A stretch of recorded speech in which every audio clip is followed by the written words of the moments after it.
दीप morning, क्या धमाकेदार opening आज देखने को मिली है और ग्लोबल मार्केट से भी अच्छे खासे क्यूज आ रहे हैं, लेकिन पिछले हफ्ते का क्या रैप है और आज की जो शुरुआत है इसे वैसे तो एट्रीब्यूट कर ही चुके हैं, आशीष ने एक्सप्लेन किया, लेकिन वो भी समझा दीजिए। बिल्कुल, तो बहुत ही बढ़िया एक्शन आपको आते हुए दिख रहा है। 550 अंकों की छलांग आपको गिफ्ट निफ्टी लगाते हुए दिख रहा है। बहुत ही बढ़िया तेजी वहां पर बन रही है।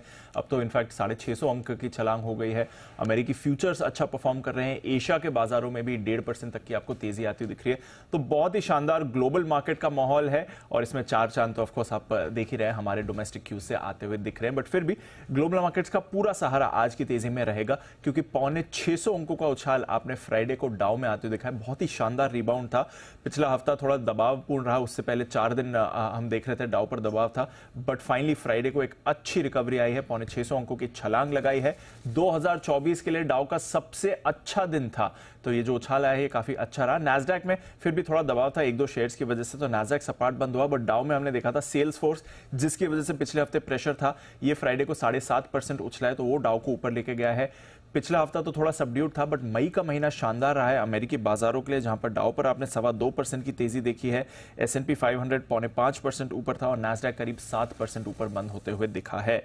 डेटा के लिहाज से भी देखें तो कुछ फैक्टर्स थे जो बाजार के लिए सपोर्टिव थे। पर्सनल कंजम्पशन एक्सपेंडिचर डेटा आया है मई महीने का, अनुमान मुताबिक 2.7% पर ही आया है, अनुमान से ज्यादा नहीं आया है, ये एक रिलीफ है। कोर पीसीई डेटा भी हमने देखा है 0.2% पर ही आया, तो बाजार को जो एक डर था कि डेटा अनुमान से ज्यादा आ सकता है, एटलीस्ट वैसा नहीं हुआ है। और इस डेटा के बाद तो हमने देखा है कि बॉन्ड यील्ड्स भी थोड़े कूल ऑफ हुए हैं, 4.5% के नीचे है। Of course next week fed की पॉलिसी है, तो ये डेटा उस लिहाज से काफी इंपॉर्टेंट बनता है। अगले हफ्ते तो कुछ नहीं होगा, बट आगे की पॉलिसीज के लिए काफी इंपॉर्टेंट वेरिएबल है ये।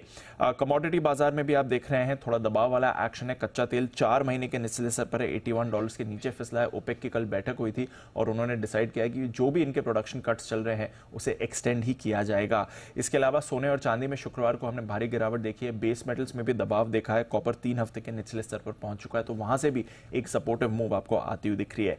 इस हफ्ते की बात करें तो ऑफकोर्स नया महीना है, तो मई महीने का यूएस का जॉब्स डेटा आएगा। कई सेंट्रल बैंक्स की पॉलिसी है, इंक्लूडिंग हमारा आरबीआई जो फ्राइडे को पॉलिसी है, उससे पहले आप ईसीबी की पॉलिसी देखेंगे जहां पर रेट कट की संभावना बनी हुई है, और बैंक ऑफ कनाडा के भी पॉलिसी देखेंगे जहां पर भी रेट कट की संभावना बनी हुई है। तो काफी बिजी हफ्ता रहेगा, बट ऑफ कोर्स हमारे लिए जो सबसे इंपॉर्टेंट फैक्टर है वो तो स्क्रीन पर प्ले आउट हो ही रहा है। बिल्कुल, धन्यवाद दीप, वो पूरी डिटेल दर्शकों के सामने रखने के लिए।